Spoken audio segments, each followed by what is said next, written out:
Good morning, ladies and gentlemen. I was in Morocco when this began at a conference on security in North Africa. And what was interesting was the delegation from one country began by talking about the major forces for instability in the other, and by the second day of the conference, it was gone.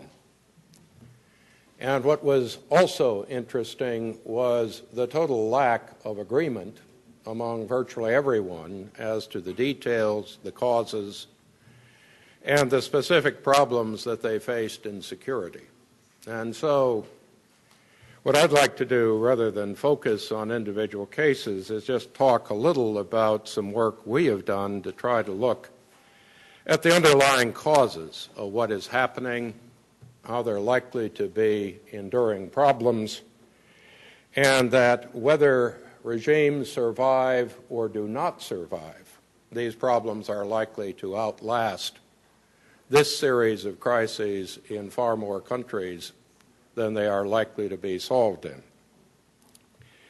We did a look at many of the indicators that could be used to measure instability on a comparative basis, and I have to qualify what I'm about to say with the fact that the main results of that review were to reveal that the United States government has at least 4 different estimates of even basic data like the size of the gross domestic product, that you have the World Bank producing wide ranges of indicators for which there is no clear source or measure that you can trust, that you look at groups like the IMF, which largely ignore the underlying stability problems, that you have no agreement whatsoever on population growth data and demographics except when somebody goes back to the same source. But having said that, I think there are some factors that become clear. We're talking about roughly 20 countries, and they do have some things in common. One is, far too often the governing elite does not meet the needs and expectation of a people whose population has tripled since 1950 and will double again by 2050. You are talking about countries where people do not perceive the sources of anger or complaints in terms of simple measures. It's not simply poverty. It is not simply discrimination. There was, I think, an interesting warning in the 2009 Arab Development Report that things like this might happen. It wasn't a prediction, it was a warning. But what was striking about it was that although that report focused on economics, the polling that was in it, and it is hard to find meaningful polls in countries in this region, showed that in the 4 countries they could find data on, there is almost no agreement between countries on what people worried about, what they feared, how they prioritized the causes of their concerns. And we have seen other polling data that raises very, very serious questions about the tendency to use words like democracy or justice. The fact is, very often people do not share any common perception of what these terms mean. And it can range from an elite that sees them in very Western terms to people who, when you question them, rapidly transform democracy into a strong leader that favors them without political parties and where elections are a minor luxury. And I think this is going to play out in very dangerous ways in some countries and successful in others. And if we simply look at the history of Western societies, quite aside from the Arab world, we should also remember that the ability to predict the outcome of revolutions is one thing that everybody lacks having in common. It is almost the history of historians and analysts being consistently wrong in predicting what would happen when you had regime change over a very long period of time. What we do see is, in many cases, far too many, a reliance on repression rather than real reform. The rhetoric of reform is easy.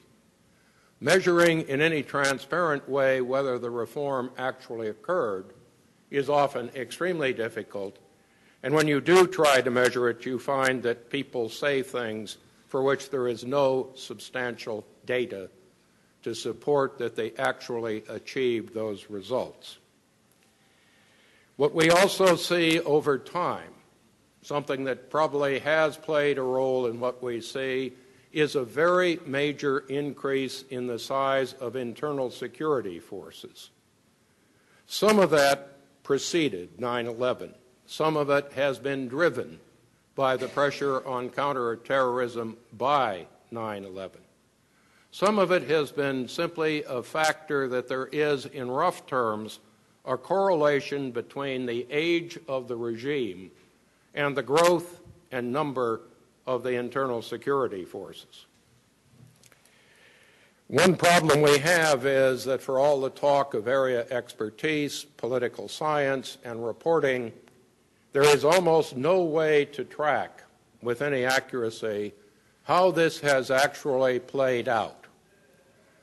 The best thing I have been able to find, frankly, are the country reports and the State Department Human Rights Report, but there are many cases where they rely on NGOs and other organizations where it's clear that the event either did not happen or could not have happened in that particular form. But what they do show is something that is somewhat surprising but tracks with polling data. One aspect of polling is that people don't like the internal security forces when you ask them about the operation. If you ask them about the nation's army and the police, the polling can be extraordinarily favorable, which makes no sense at all when the same poll asks them how the police and how the army and the security forces actually treat them. But an underlying factor here that's very important when we talk about democracy is that polls provide a consistent warning that one of the most serious areas of corruption lies in the courts, both in criminal justice and in civil and property issues. This is not consistent from country to country, but it is a warning that you do not, in many cases, have a functional rule of law in the Western sense, and you do not have a clear separation of powers, and you have two court systems. One is only casually corrupt. That is, you may not get a meaningful criminal justice, you may not get an honest resolution of a business dispute, but it is not dysfunctional. What does exist in virtually every country is a separate court system for security purposes where you do not have any enforcement of the legal system in the classic sense. Arrests, phony trials, imprisonment, disappearances, exiles. We also need to look across this area and realize that in many countries, either political parties have not been allowed to form or that political parties do not exist in any real sense. I have to say, as somebody who once blundered into political science, it is always interesting to hear about the word democracy in a republic which is not a democracy, which relies on the separation of powers, which uses elected officials, and whose capability to operate as a political society depends on moderate political parties with vast experience in acquiring and giving up power. The number of cases where regime change has worked when there have not been prior working political parties in experience with governance and politics is a warning that change itself can be a recipe for failure. You look beyond this and you see a long history of failed secularism. Whatever people advocated didn't work, didn't reach the people, didn't stop growing disparity of income, did not produce expansion of infrastructure, education, or government services that met popular expectations. Not necessarily needs, but expectations. You also see, if you start mapping sectarian, ethnic, and tribal tensions, an increase over time, not always in violence, but in rhetoric, and sometimes in violence as well. Again, it does not fit every case or government. You do see surprising estimates of poverty levels. And here let me say, like every number I'm going to quote, there is no reliable source. If you look at the CIA, it does not agree with the State Department, which does not agree with the World Bank, which does not agree with the UN. And if you look at the background to some of those data, you find that the basic model for collecting them can be anywhere from 5 to 10 years old. Having said that, you see estimates of 30% at the poverty level, that's $1.25 a day in an oil country like Libya, 18% in Iran, 25% in Iraq, and 45% in Yemen. Understand, the poverty level is subsistence or below. The vast number of people who are angry are not even in this group because they don't have the time or ability to act out in demonstrations. They are far more the people who see income disparity or unfairness. What you also find as you look at this and you try to see whether governments have invested in their people, a massive lack of credible transparency across the region. Where you have partial exceptions are Saudi Arabia, Qatar, Oman, and Morocco.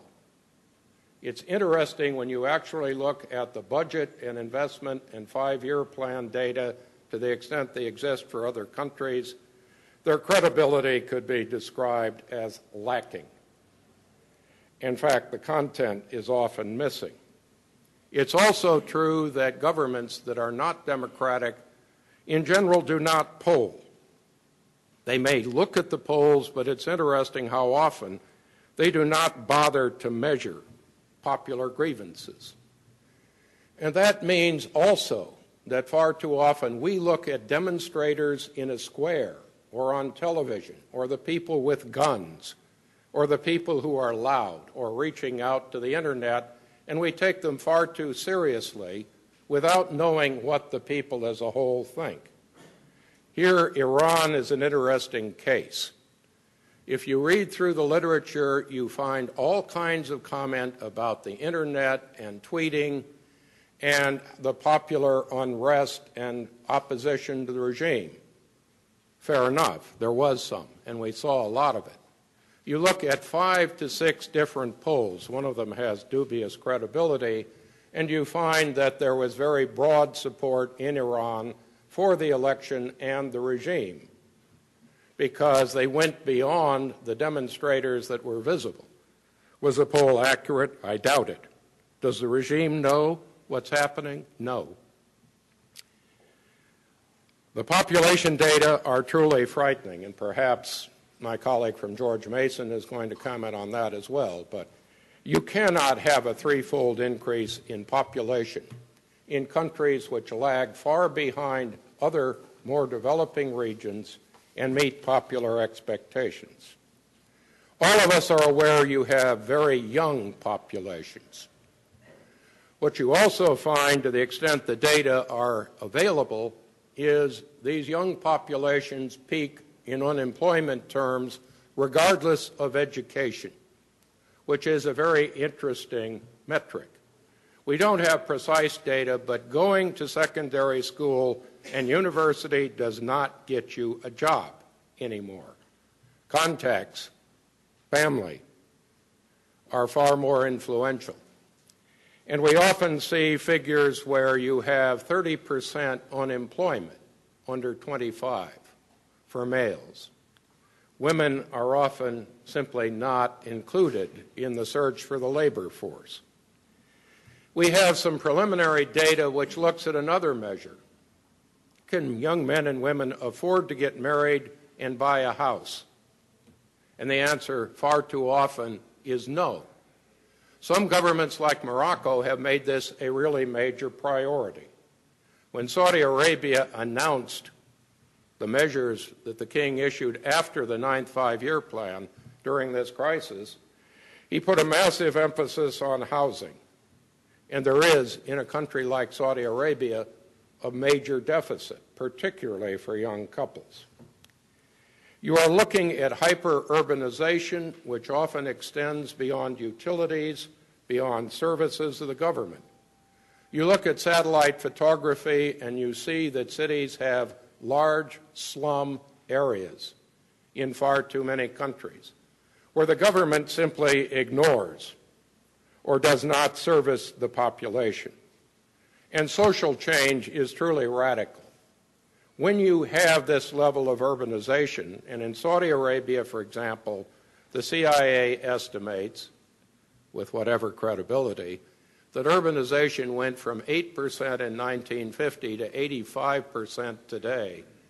Talking about traditional societies is a somewhat dangerous issue to raise. You also look at the Middle East and you see some very surprising realities about ranking in terms of international competition. You can't transfer economics into unrest, but you can say a country that has massive economic problems now is going to have economic problems for at least half a decade in the future, regardless of how the regime changes. There are no quick, sudden answers. Let me just quote you a few ranks in the world. Qatar is number 1 or 2 in GDP per capita. Algeria is 128th. Iran is 100th. Iraq is 160th. Libya is 85th. Saudi Arabia is 52nd. Oman is 52nd. Saudi Arabia is 55th. And Yemen is 172nd. Jordan ranks 141st, and Bahrain, which has been the source of so much unrest, ranks 19th.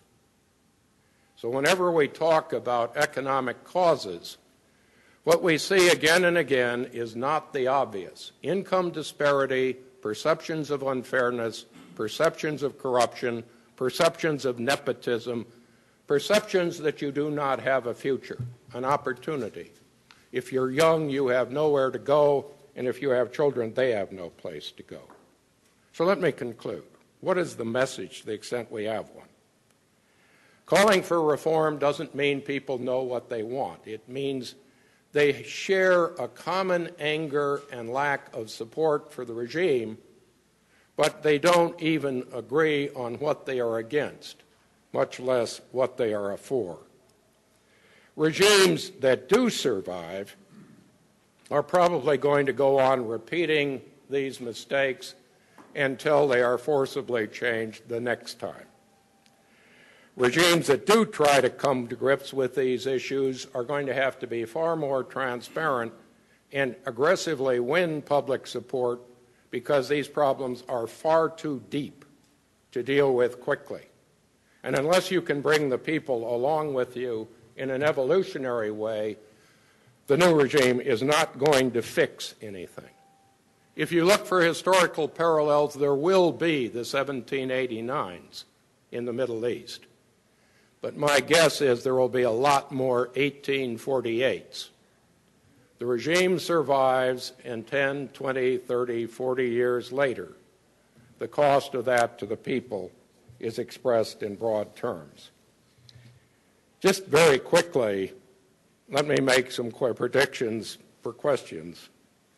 Bahrain, my guess is failed reform, continued repression, sectarian division, and blaming Iran for the mistakes of the Prime Minister and the cadre around him. Kuwait, already bound up by service politics, Islamic politics, sectarianism, splits in the royal family, but so much money it really doesn't matter all that much. Iran, a steady increase in the role of the security services. As yet, the backlash effect is not that high, but it is making sufficient numbers of ongoing mistakes so things will get steadily worse for the foreseeable future. Iraq, there is no sector of the Iraqi economy which at this point in time is on a path to stable reform or growth, with the possible exception of the petroleum industry, and even that is uncertain. Democracy is semi-functional. The rule of law is not functional. Where this is headed is up in the air. It may well work out, it may well not, but we should not be either optimistic or pessimistic. Oman, I think it's trying. The elite is aging. Population and overdependence on foreign labor are serious problems, and looking at the planning structure, they probably need a little, shall we say, generational change. Qatar, well run, good plan structure, some moves toward reform, but with that much money, how can you go wrong? Saudi Arabia, there's no question. It's extremely conservative. It does not share a lot of our social values.